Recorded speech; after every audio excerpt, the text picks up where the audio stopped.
Alright. So, the last couple years, they've been uh, reproducing my acoustic, which is a 1955 Gibson J45. Pretty rare. Not extremely rare. It's much that 1 to 2 years. I'm forgetting a lot of specs, but they changed the bracing. They added an extra fret and the fretboard length, and the 1955 is sort of a 1 year thing. And when I went to school at Roberto Venn, I was playing my great-grandfather's J45, which is a modern one, before I went. And before I was playing that, I was playing a Sigma Martin from my great-grandfather as well. And before that, I played a 68 reissue Les Paul and a 59R. No, what they call them? 59. A 59 reissue, yeah. And I was playing heavy metal, and before that, I was playing a Hamer semi hollow body. And so, how the hell did I evolve from a Hamer semi hollow body into a Gibson and into my J45, which I encountered at school? And we had some fucking guys there that could play, I'm telling you. Some of the best musicians I've ever heard in my life to this day. And so I hear it and I'm drawn, and I'm like, what? Oh, that's cool. And this guy could finger pick. He was like a modern day Chet Atkins in a way, I want to say. That capable, just exceptional.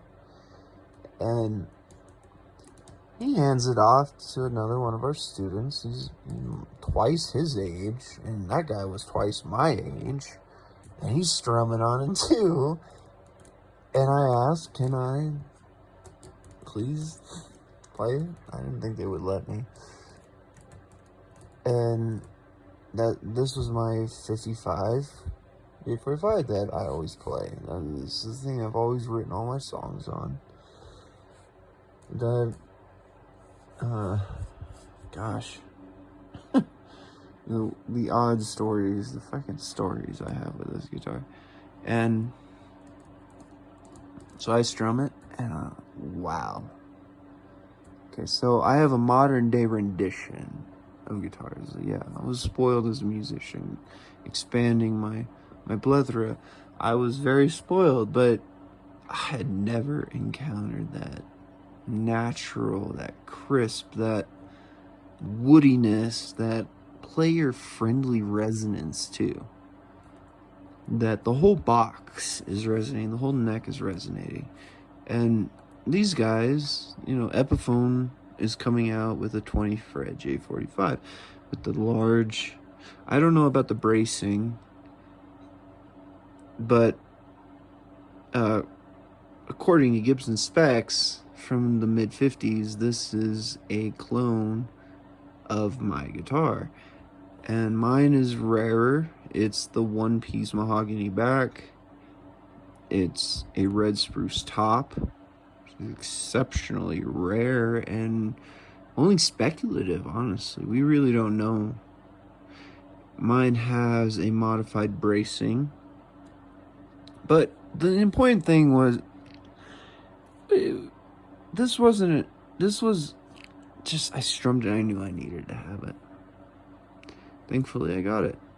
And I don't even know where the original case is anymore. And what my parents did with it, they destroy everything. So It's somewhere, but I've kept it in the case that my great-grandfather gave us. Was his early 2000s J45, and my father sold it. Yeah, no.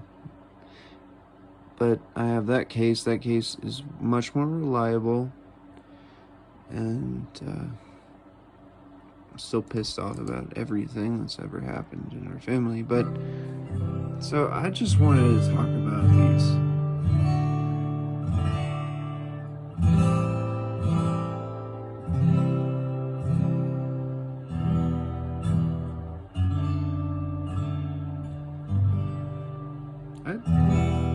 They are so weird in the acoustic world. They don't sound like anything else.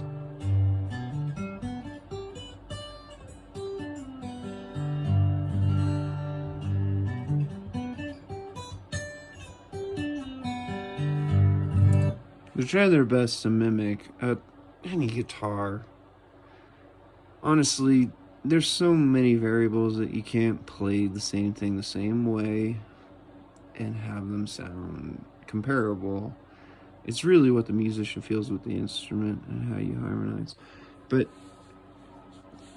the way these sound has that same foundation, and somebody like me who likes a lot of complexity, a lot of individual notes meshed with chord structures,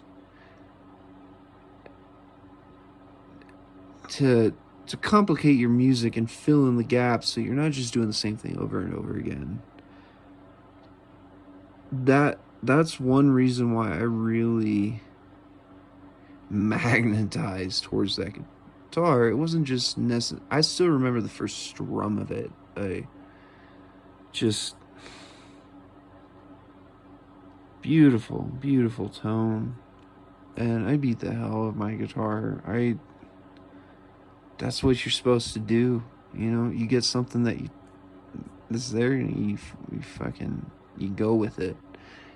And that's what I did, and only I get my guitar as much as I do. It needs some work still, but that's just because I've been so rough with it over all these years. And my guitar's gone from Phoenix, Arizona to Nebraska to Colorado, California, Nevada, Oregon, South Dakota. I mean, this old guitar that I have has handled punishment. And that's why the J45 is a workhorse. That's why they always said it is a workhorse. I mean, this fucker can withstand abuse. It doesn't need to sound the same every night, and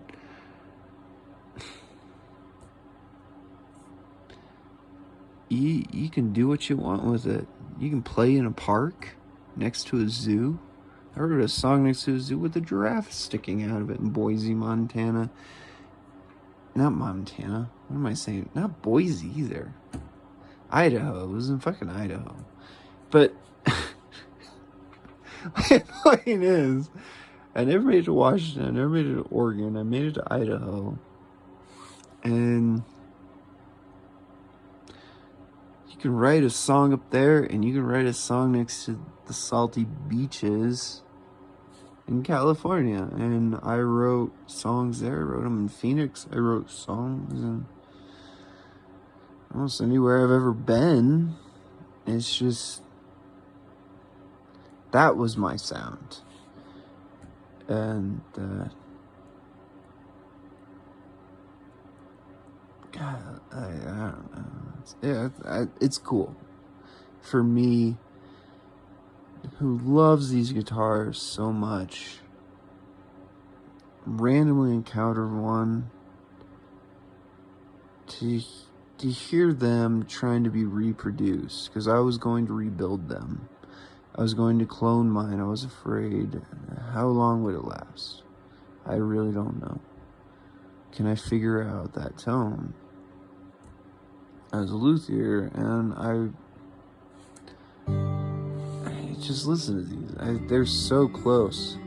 The Epiphone is really quite impressive, honestly. It's very dry, quite woody.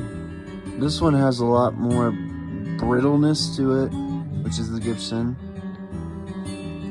Which, brittleness on a new made guitar calms down over time, so you have to look at it that way.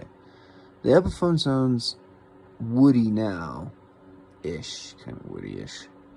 It's more dry. As my guitar, I will use strings for years at a time until I play them one day and I'm like, ugh, I can't stand them anymore. But this is so bright and brittle that as it calms down and the wood stresses and you abuse it more and more, it's going to warm up and you're going to have an investment, and that's the important thing. My guitar will sound just as chimey as you want it to, just as strained, and it's all about neck tenon, which I've gone into another video about to explain the physics of what a neck tenon is actually purposeful for, is manipulating string tension, which goes into resonance that translates to the body. It's just awesome. And they really do sound very similar. I'm very impressed. I don't think that will replace my guitar. Nothing can. But